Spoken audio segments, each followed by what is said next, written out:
그래서 이렇게 정치인의 민생 행보는 뭐 화제가 되기도 하고 또 사회적으로 논란을 불러일으키기도 하는데요. 민생 행보에 대해서 저희가 어떻게 바라보는지 본격적으로 얘기하기 전에 조금 저희 관련 영상을 좀 준비했거든요. 먼저 보고 오시죠. 일종의 그 코스프레입니다. 이런 정치인들이 코스프레를 마냥 우리가 정치니까 그럴 수 있다 이렇게 할 것이냐, 비판적인 시각으로 비판할 걸 비판해야 옳은 것이냐 한번 생각해 볼 문제죠. 그냥 잠시 이제 정치인들이 국민들 즐겁게 해주려고. 아니 어떻든 우리는 이런 코스프레가 아직도 통하는 사회란 말이에요. 내 말은 영원히 통할걸요?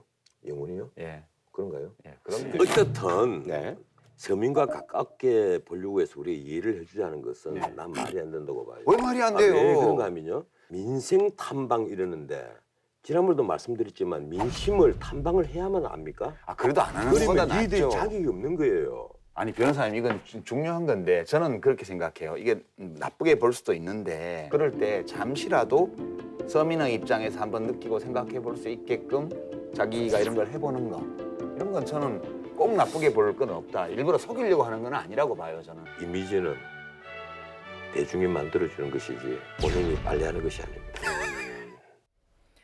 네, 저희가 본격적으로 얘기 나누기 전에 두 분의 생각을 먼저 들어봤는데요. 그러니까 정리하자면 뭐 안 하는 것보다 낫다라는 쪽이 한쪽이고 말이 안 되는 일이다 이렇게 한 것이 한쪽인데 저희 공감위원들은 어떤 생각을 갖고 계신지 궁금합니다. 좀 생각나는 민생 투어도 많이 있으실 것 같고요. 민생 행보 중에서 작년에 여름이었죠. 박원순 서울시장이 이제 한여름에 옥탑방에서 한 달간 산 적이 있어요. 네. 그때가 문득 생각이 나는데 그때 박원순 서울시장이 거기 이제 옥탑방 사리를 시작하면서 이런 말을 했다고 합니다. 책상머리에서 아무리 좋은 정책을 만들어도 절박한 시민 삶의 문제를 해결하는 데는 역부족이라고 말을 했대요. 그러면서 이제 실제로 들어갔다고 하는데 저는 그게 왜 좋았냐면 코스프레는 순간에 이루어질 수 있거든요. 그런데 한 달 산 것은 실제로 삶을 거기서 체험하는 거고 영위하는 거기 때문에 꽤 지속적인 어떤 것이잖아요. 그래서 그 점이 특히나 기억에 남았던 것 같고 청소년들이 실제로 어느 날 찾아갔대요. 실제로 사는지 보려고. 거기 있으니까 깜짝 놀라고 방에 들여서 같이 이야기를 나누고 이런 장면들이 기억에 남는 것 같습니다. 근데 박원순 시장은 사실 그 부잣집 아들도 아니고요. 굉장히 고생해서 이제 사법시험에 합격해서 검사도 잠깐 하시고 이제 변호사 하시고 변호사 하시면서 돈만 번 것이 아니고 고위 활동을 많이 하셨거든요. 네. 그래서 사실 옥탑방 저렇게 안 사셔도 그게 얼마나 있는지 다 아시는 분이에요, 사실은. 네.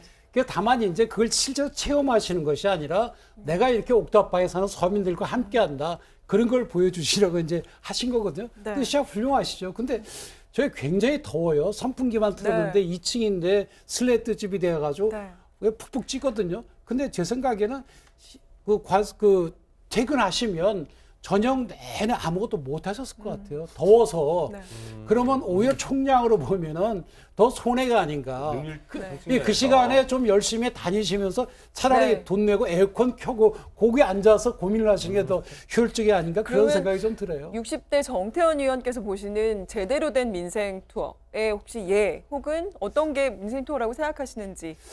글쎄요, 뭐 그동안 나온 거 보니까 제대로 된 건 잘 안 보이는데요. 네. 다만 이제 중요한 그런 것 같습니다. 이제 이게 소위 이미지 정치 뭐 이런 게 이제 발달되지 않습니까? 미디어에 따라서. 그래서 예전에 보면은 김대중 전 대통령이나 김영삼 전 대통령 같은 거는 분은 이런 거 안 했거든요. 근데 네. 요즘은 해요. 이미지를 보여주니까. 그러다 보니까 이 문제는 이게 행사의 쇼가 되는 거예요. 그래서는 안 되고 실제로 그 속에 들어가서 생활하시면서 하는 거 그게 진정성이 있죠. 사진 찍고 가고 그래서는 안 돼요. 아니야만 못한 일들이 많잖아요. 대표적인 게 이제 반기문 전 유엔 사무총장.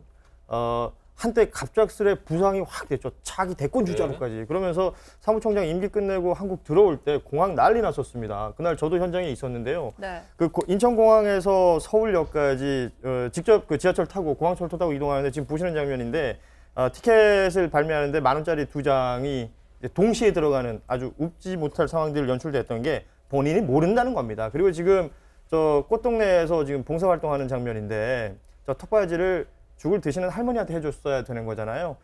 저런 일들로 오히려 비판만 받았었고 비난만 받았던 상황들, 아니야만 못하는 상황들도 있었습니다. 근데 저는 꼭 한마디 드리고 싶은 게 뭐냐면 전 뭐 옛날에 나경원 의원이 그때 중증장애인 알몸으로 네. 목욕시키는 것도 문제가 됐었는데 다 좋아요. 그러면 그런 식으로 가서 한번 체험을 하시고 난 다음에 그들을 위해서 어떤 정책을 내놓았느냐, 또 그들을 위해서 어떤 식으로 하겠다라고 하는 얘기가 있었었느냐, 저는 이게 더 필요하다고 보는데요. 예를 들면은 뭐 그 중증 장애인들한테 가서 저렇게 했으면 장애인들을 위한 뭔가 정책을 내세우고, 또 뭐 아까 말한 대로 반기문 뭐 전 총장이 네. 지하철을 탔으면 관련된 정책을 내는 그런 식의 진정성이 필요한데 그게 네. 없었지 않습니까? 그러니까 그냥 보여지기만 한다는 비난이 나올 수밖에 없는 이유가 바로 그런 게 아닌가 생각이 들어요. 네, 오은 위원님, 그러면 진짜로 이게 진짜가 되려면 어떻게 해야 된다고 보세요? 저는 사실 정치가 쇼 비즈니스라는 데 한 표를 던지는 사람인데 정말 잘 만든 쇼는 우리가 보고 감동하거든요. 박수를 치고 저게 가짜라는 걸 알면서도 그런 어떤 내용이 있어야 된다고 보고 그 내용이 있으려면 실제로 그 쇼를 구성하는 데 있어서 쇼를 만드는 사람이 공부를 해야 돼요. 가령 이제 아까 그 턱받이 같은 것도 어떻게 써야 되는지를 공부하고 갔으면 그런 일이 없었을 거 아니에요. 그런 것들이 부족했기 때문에 준비성이 부족하고 그 준비성이 부족하면 준비성의 부족은 진심의 부족하고도 연결되는 거거든요. 그래서 잘 만든 쇼는 정말 인간극장 같은 쇼가 될 수도 있는데 저희가 지금까지 봐온 쇼는 체험 삶의 현장, 개그 콘서트, 한 끼 줍쇼 이런 정도에 머물러 있는 게 좀 아쉽다는 생각이 듭니다. 네, 알겠습니다. 자, 감동적인 멋진 쇼를 보고 싶다는 오은 의원의 생각이었습니다.